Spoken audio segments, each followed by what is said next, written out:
welcome back to episode 5, where we will be talking about the adolescent brain, flipping your lid, the trauma brain, and some neuroplasticity. We have our special guests Dylan and Georgie.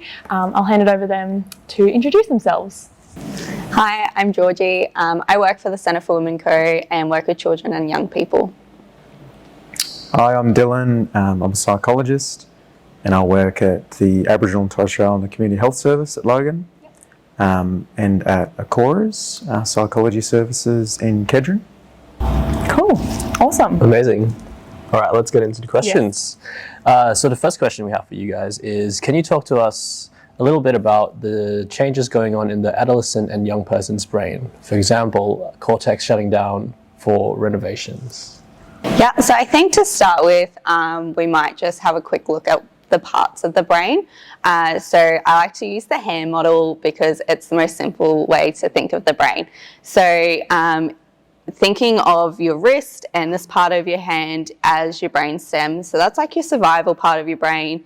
It's what helps you breathe and do a lot of bodily functions that you don't have to think to do. Blinking, breathing, all that sort of stuff.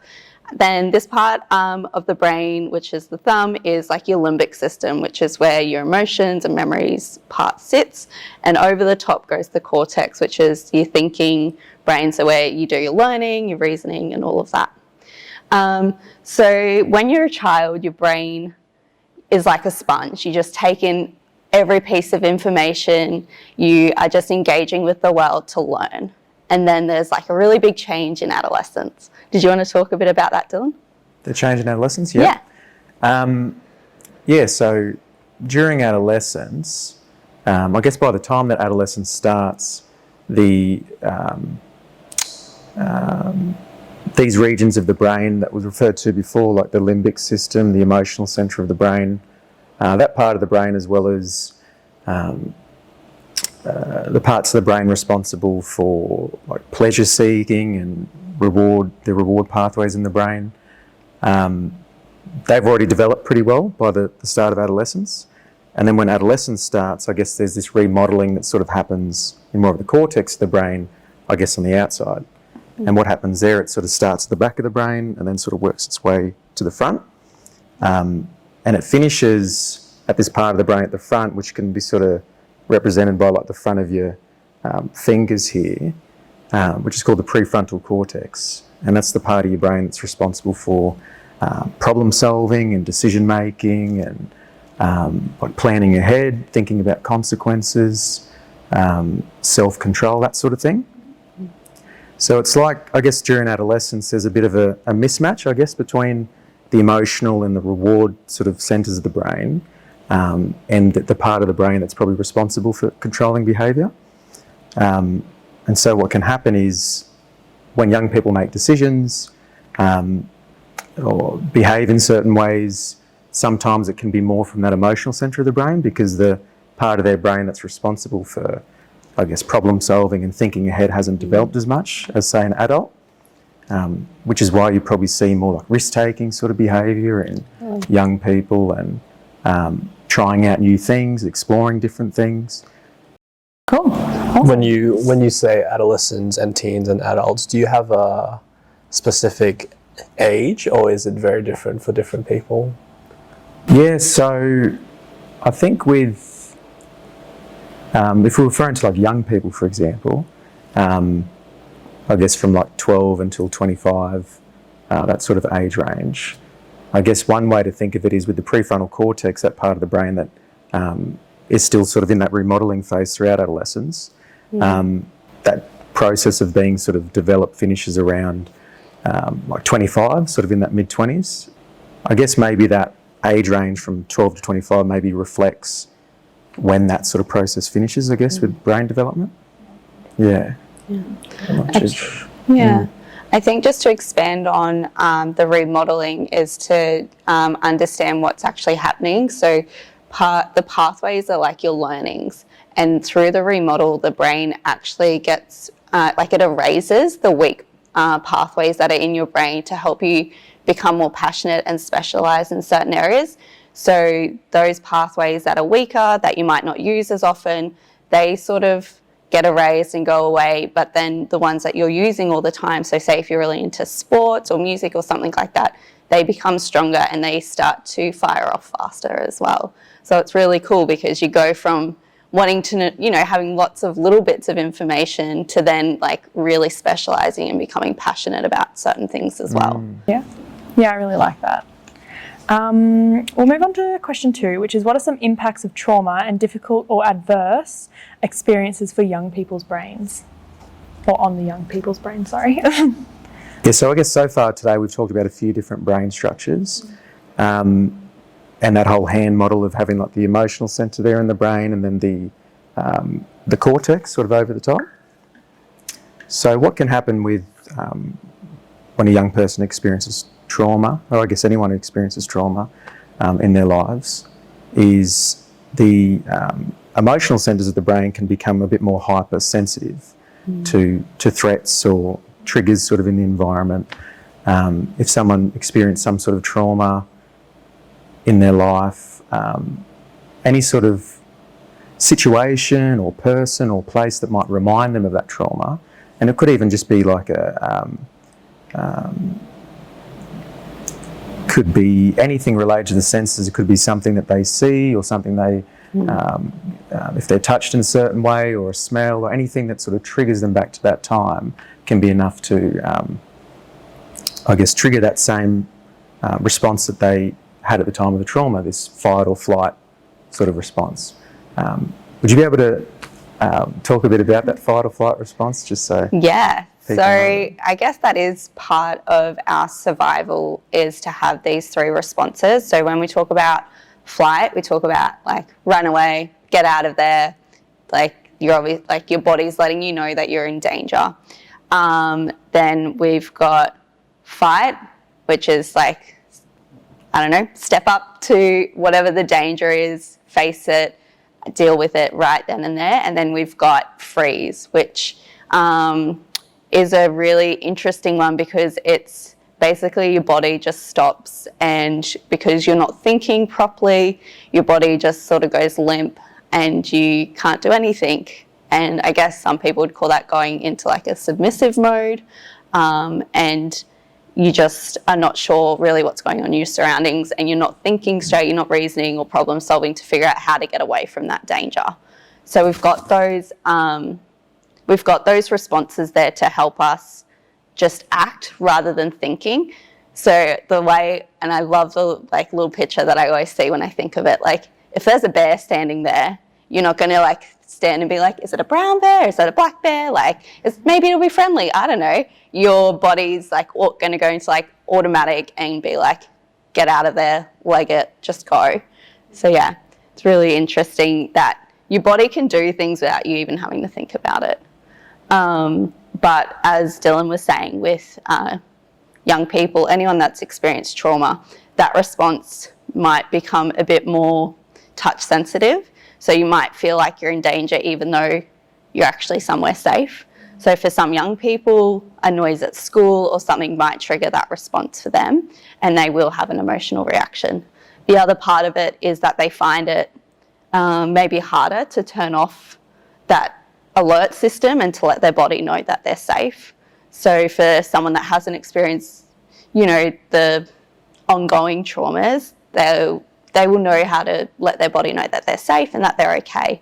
But someone who hasn't, you know, had that nurturing environment might find it a little bit more difficult. You mentioned there before about, I guess, people who probably haven't experienced that ongoing trauma, who've probably grown up in more of like a safe sort of nurturing environment, might be able to better control some of those reactions when those emotions get triggered. And I guess one of the reasons for that is that front of the brain that we mentioned before, that prefrontal cortex. When we're sort of in like a safe, nurturing environment, we're in what's called this like window of tolerance, where it's like our safe zone, where that front part of our brain is able to work a lot better. And if the front part of our brain can work better, then it can put almost like a bit of a brake on those emotional responses. So it's almost like that emotional centre of the brain and the front part of the brain are sort of talking with each other. And when that emotional part goes off, the front part of the brain, the prefrontal cortex, can talk to that part of the brain and let it know if things are safe or not safe. Because with the emotional centre of the brain, they're really touch sensitive, like you said before, and they'll just go off at maybe go off at things that might not be as threatening. And I guess the prefrontal cortex is there to determine whether it's safe or not. And I guess during trauma, that sort of response gets a bit weaker, those connections aren't as strong, so it becomes hard to dampen, I guess, that emotional response. Yeah. You talked a little bit about that safe zone with the prefrontal cortex and how some people, I guess it's different for some people. Can you work on that? Can you change that? Yeah, for sure. You definitely can. I guess the aim of that would be for people with trauma, I guess that window of tolerance might be pretty narrow.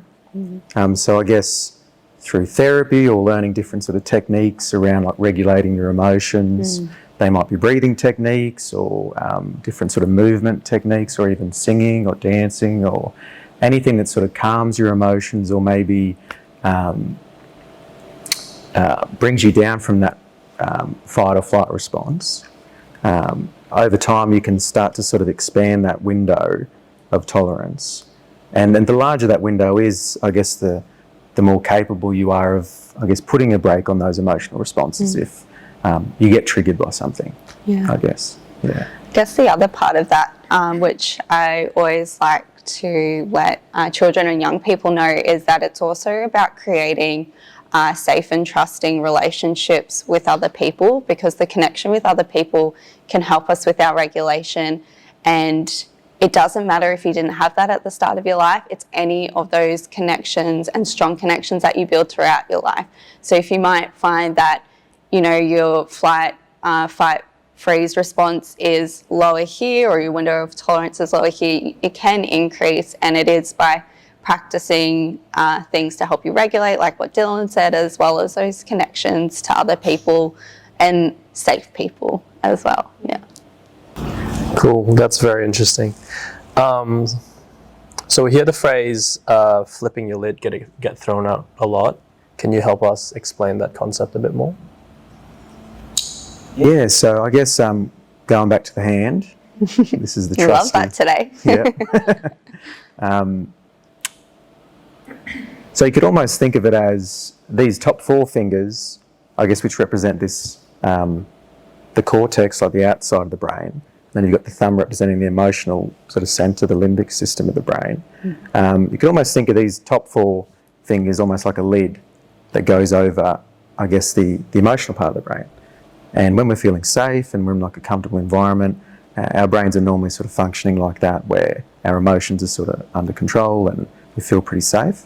But what can happen, I guess, when we experience those triggers, I guess these four fingers sort of flip up like that, and that front part of the brain that's responsible for maybe putting a brake on those emotions or controlling those emotions is no longer sort of functioning. It sort of goes offline, and it becomes really difficult to, I guess, regulate those emotions because they're so intense. Did you want to add to that? Yeah, I think an easy way to think of it is that, like, sometimes we like to name it.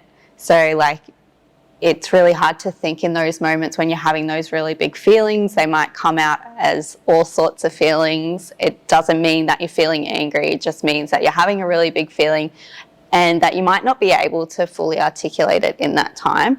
But what we like to try to do is to understand what the feeling is, let someone know that that's what the feeling is, because then they can help us regulate our emotions as well and help bring back down those four fingers and bring back that thinking part of the brain to help us then calm and process what that trigger was and be able to let someone know what we need in that moment as well. Because it's really hard when you're having those big feelings. Like, I think of toddlers, for example, when they're having their tantrums, like, you're telling them that you're just trying to keep them safe, but they don't know what that means at that time. They're just having a really big feeling. And once they calm down, they can sit with you, read a book, because that thinking part of the brain is back online, and it works throughout the lifespan like that as well. But I guess those adverse childhood experiences it's that touch sensitive that we spoke about before, is that you might be quicker to flip your lid depending on that, whatever the trigger is and what that is doing to your body. So instead of being able to be like, oh, that sound was just like a car driving by, your trigger response is being like, I'm in danger, fight, freeze, I'm out of here, or whatever it is that your response may be. And it may take you a little bit longer to bring back that cortex part of the brain because of that as well, because you've had not just an emotional response, but you've had a trauma response as well. Yeah, I've noticed you both have used the word trigger quite a lot, which I think it gets thrown around quite heavily on social media, or like it's a red flag, it's a trigger, and like it's great that people are using it, but like what would be considered like a trigger? Is it just different for everyone? Could they be using it in the right form, or is it, do you think, being used quite loosely? It's a little bit of a tricky one. It's a tricky one because you're right, like social media seems to have a really big increase in the way that we talk about triggers, and that triggers can be really personal because they're personal to the experiences of each individual. So we've mentioned that it comes down to senses really, like it might be something you hear, taste, smell, someone you interact with even. So yeah, I do find that it can be really personal, but there is a scope of things that it could be, but for some people there might be little outlier ones that we may not think of, and that we have to be really considerate of that for other people as well, that even though it might not trigger us, someone else might be having an emotional response to it as well. For sure. I haven't really got much to add to that. You summed it up pretty well. I guess just in terms of it being sort of personal to each person, I suppose that's where that window of tolerance can sort of come in again as well. Like people who have a wider window or a wider safe zone probably aren't going to be triggered as frequent as someone with a more narrow one, and that might have to do with earlier sort of trauma or stressful experiences they've been through, or if they haven't grown up in like that safe, trusting environment. So yeah, I guess it's important to just be empathetic and understanding and have compassion for people who might respond to things that you might not see like why it's so triggering for them, and just have some understanding to try and understand where they're coming from, and yeah, I guess just knowing that each of us have our own triggers, and it's a really good point. Yeah. And we all experience stressful events throughout our lives, and for the one that I can think of is that we all had to start school at some point, and that could be a really nerve-wracking thing, but it also taught us coping skills, it teaches us confidence. So when we're talking about, adverse childhood experiences or trauma, we're sort of looking at more like grief and loss, maybe domestic and family violence, abuse, neglect, things like that impact development as well as, and it might be a ongoing thing rather than just one moment. Yeah. Okay, so question 4, how can substance use influence the topic that we just spoke about? I'm going to handball this one to Dylan because I feel like he might have some more knowledge than I do. So I guess with substance use, in those teenage years, like we mentioned before, with some of those sort of outer areas of the brain not being fully developed yet, and I guess those more emotional or reward pathways in the brain that I guess encourage us to seek out new experiences and try different things. I guess it's quite common in those years to, in the later sort of teenage years, to dabble in some of that stuff, I guess when it comes to drinking and different things like that. Well, I suppose it's important to recognise some of the effects of that as well, and there can be some long-term effects with substance use during that time, particularly, I guess, with the frontal part of the brain, so the prefrontal cortex. research has shown that, I guess, more substance use during those adolescent years can affect the development of that prefrontal cortex. And I guess if that prefrontal cortex is responsible for self-control and planning and decision-making and problem-solving and that sort of thing, which are all pretty important, I guess, skills to have for any person. I guess the more substances you use during your teenage years, the more that affects the development of that part of the brain. And so what that means when you get into adulthood is you might find it more difficult to have that self-control when you're an adult in different things, whether it's related to ongoing sort of substance use. Some people can develop particular disorders in that area. And a lot of that has to do with, I guess, that prefrontal cortex, that front part of the brain, not giving it an opportunity to fully develop, I guess. Yeah. Did you have anything to add to that, George?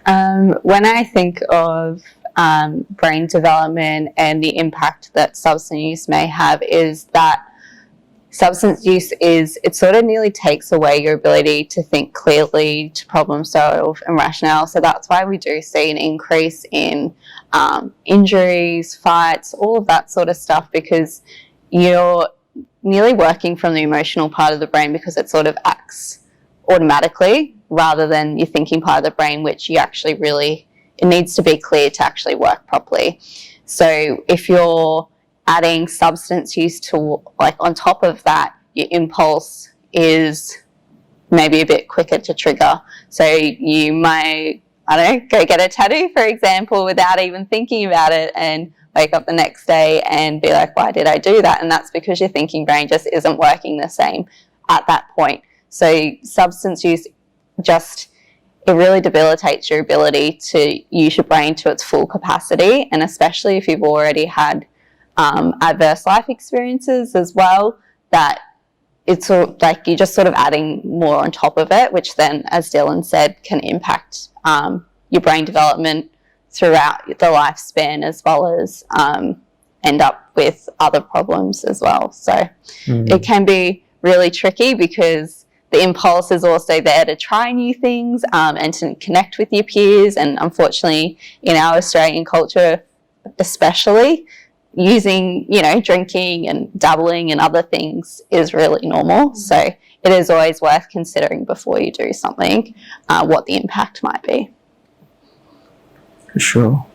I guess just one other thing to add to that, too, Georgie, that I thought about was, I suppose what can happen too with someone who's maybe experienced trauma or adverse sort of life experiences in their life. Oftentimes you can see that they might turn to, they might come across substance use at some point, and maybe see that as a coping mechanism in a way where it might help them deal with some of those symptoms that they experience when they've experienced trauma.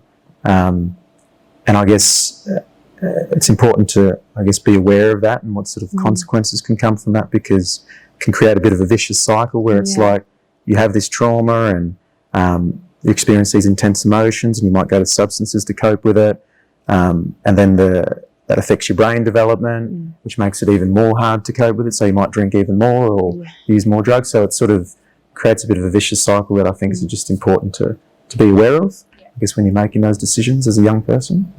Yeah. All right, so we've talked a lot about how, like, trauma and substance abuse can affect the brain, and maybe someone hearing this can be a bit daunting, right? But there's something that called neuroplasticity, and it talks about how we can change our brains. Can you guys talk a bit more about that? Yeah, I think it's probably the most exciting and interesting part of the brain, and it also gives all of us hope that even if we have made some poor decisions, or we've been in situations that have been stressful for us, that we can still overcome them and change the structure of our brain. Dylan, do you want to give maybe a definition of what neuroplasticity is? Yeah, so I guess neuroplasticity refers to the brain's ability to be able to form or reorganise, like new neural sort of connections in the brain.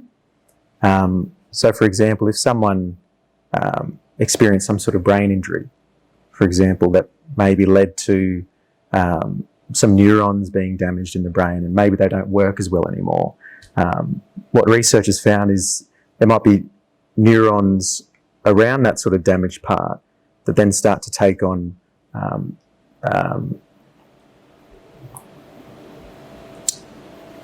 that then start to become a bit more active to compensate for some of those neurons that have died, I guess, in the injury.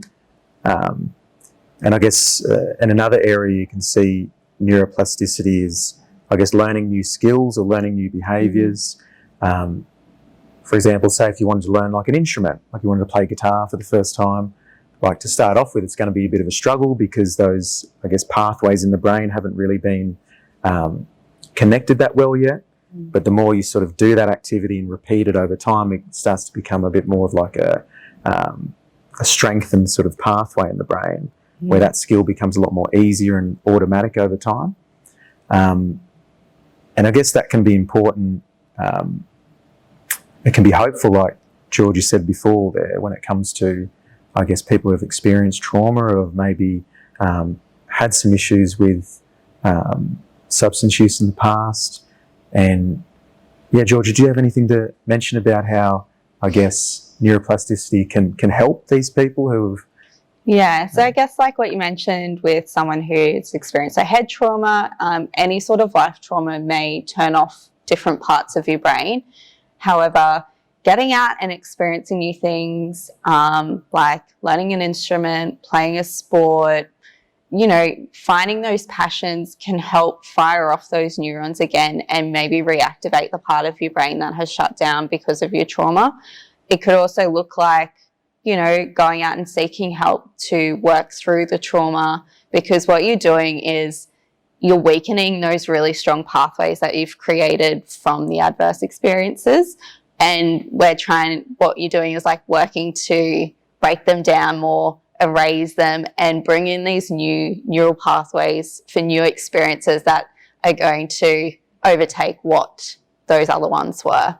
And I guess that's why the remodeling is really important and really exciting as a teenager as well, is that you are getting rid of some of those weak ones to make room for new learnings and new experiences. So if you think of people like, I don't know, Billie Eilish, Greta Thunberg, like they were teenagers who came in and, you know, changed the world. Billie Eilish changed the world of music. Greta Thunberg all of a sudden is over like international news because they've found their passion. And as teenagers, you usually have a bit more confidence to stand up and be like, you know what, I'm not happy with the world the way it is adults. Let's change it. So that's why I get really excited about teenagers and adolescents, because they actually can be a really big part of change making, and they, you know, then make us want to do better because we're like, yeah, sorry, let's try what you want to do. And they're looking at it from a different lens that we may never have had. So yeah, neuroplasticity is really awesome. And I guess you guys might put some links down the bottom or something so people can explore it further, because it just fills me with hope for everyone that it doesn't matter what you've been through, that, you know, you can change it and you can, you know, come out of it on the other side. For sure. Yeah. And I guess that's why maybe going to see a counsellor or a psychologist or any sort of mental health professional to maybe talk about some of the life experiences that you've been through, or the stresses that are going on in your life. Some of those things that I guess might be holding you back from reaching your potential. So I guess, like Georgie said, during that your teenage years, there's just you just got so much potential, and a lot of these change makers in the world at the moment. And I guess it's important to seek that help, because I guess talking to someone, doing therapy can help a person process some of those life experiences, maybe change certain behaviours that might be making the situation worse. And by learning new ways of thinking and feeling and behaving, you're sort of creating those new pathways in the brain that start to strengthen over time, and those older pathways that might have been, I guess, more dysfunctional. I guess if you use those new pathways a lot more, those older pathways are going to become weaker, and those new pathways are going to be the ones that are almost like your default that you would use sort of on a daily basis, because they'd be more of like the automatic sort of behaviours or thoughts or feelings now, as opposed to some of those old ones. It's almost like a computer. Like every now and then you need to update your computer, and I guess it can be a similar case with learning these new ways of thinking. It's just putting you in a position where you're able to reach your potential and get a lot more out of your life. Yeah. So the pathways, like it's like driving the same way to work every single day. Like after a while, you're like, oh, this is just so easy. And then one day that you've got to go the other way, you're like, oh my God. Yeah, totally. Sure. And thank goodness for maps, hey, for that sorts of situations. But that's exactly it. And, you know, you hear people talk about being able to maybe speak another language or play an instrument when they were younger, and then they paused for a long time and they tried to pick it back up, and it was really slow for them to actually pick it up again. That's because it might have been a really strong neural pathway. They've then let it sort of lapse and it sort of starts to weaken, and then they've picked it up again to start strengthening it. Yeah. Pretty cool. For sure. I think that's probably my favourite topic we've spoken about today. Yeah, it's so exciting to hear, especially for young people that are thinking that they're stuck with this brain or they're stuck in this body. Yeah. Like that there's hope to change and to work on themselves and stuff like that. So that's really cool. Yeah, and I think adolescence and teenage years are nearly spoken about as like a negative or a really scary period that, you know, teenagers are out of control or whatever, but it's having that understanding of what's actually happening, not just in your body through puberty, but what's happening in your brain. Like there is a lot going on, but what you're doing is just trying to, you know, find your identity and figure out who you are and work on your passions, and that, yeah, change is possible, and like this is the time to do it. So like Dylan said, seeking out, you know, mental health professional support is really important. Because then you get that personalised help rather than something on TikTok or Instagram that might be a bit more generic. Actually seeking professional support will help you with whatever's going on in your life and to help you get you to where you want to be. We spoke about that in the last episode, actually, about seeking professional help and not going to someone on social media, and that it's not going to one size fits all, and that it is so personalised. So I'm glad you spoke about that at the end. Thanks everyone for coming and talking about this. It was very exciting and I think I learned a lot. Join us next week for episode 6, where we are talking to Scott and Ray about toxic masculinity and self-care. Thanks.